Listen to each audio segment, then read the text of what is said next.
¿Qué tal? Buen día, mi nombre es Brandon López Ramírez y a manera de entrevista lo quise hacer. Les presentaré mi proyecto integrador de la manera materia de introducción al derecho.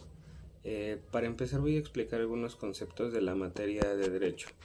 El primer concepto es Estado. El Estado es la forma de organización política que cuenta con poder administrativo y soberano sobre una determinada zona geográfica y tiene tres elementos básicos, los cuales son el territorio, población y soberanía. El segundo concepto es testamento. Es un acto por medio del cual una persona manifiesta libremente su voluntad para disponer de sus bienes, derechos y obligaciones y designarlos a uno o varias personas para después de su muerte. Para después de su muerte. Bueno, el tercer concepto es sucesión, es el proceso de transmisión de los bienes de una persona fallecida.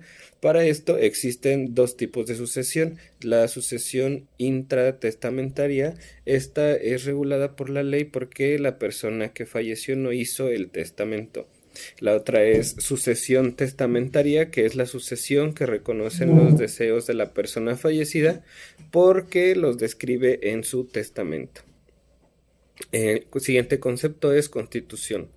La Constitución contiene los principios y objetivos de la nación, establece la existencia de órganos de autoridades, sus facultades y limitaciones, así como los derechos de los individuos y las guías para hacerlos efectivos. Contiene 136 artículos y 19 transitorios distribuidos en 9 títulos.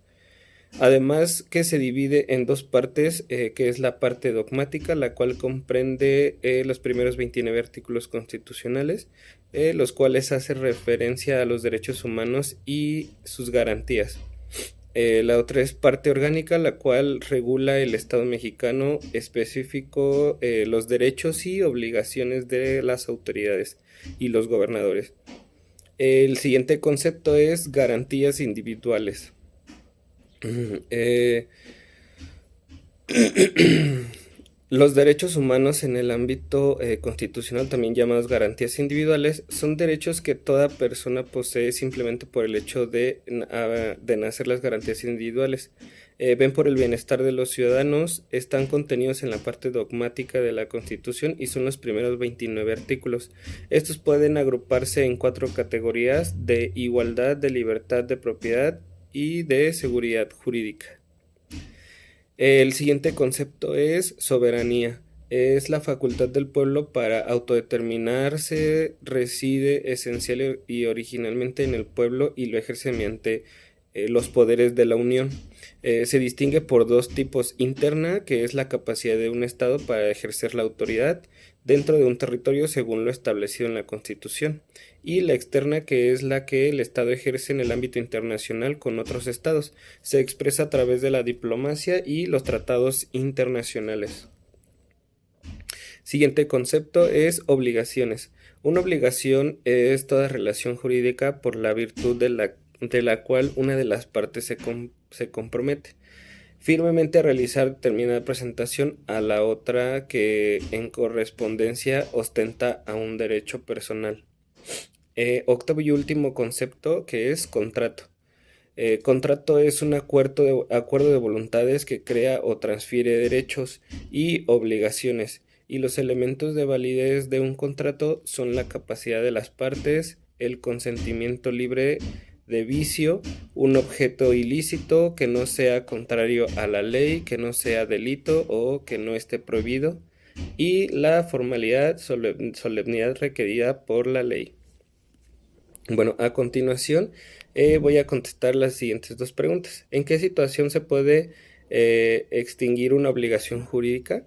La obligación se extingue por el pago, un cumplimiento por la condonación de la deuda, por la confusión de los derechos del acreedor y deudor, o por la compensación, etcétera, ¿no?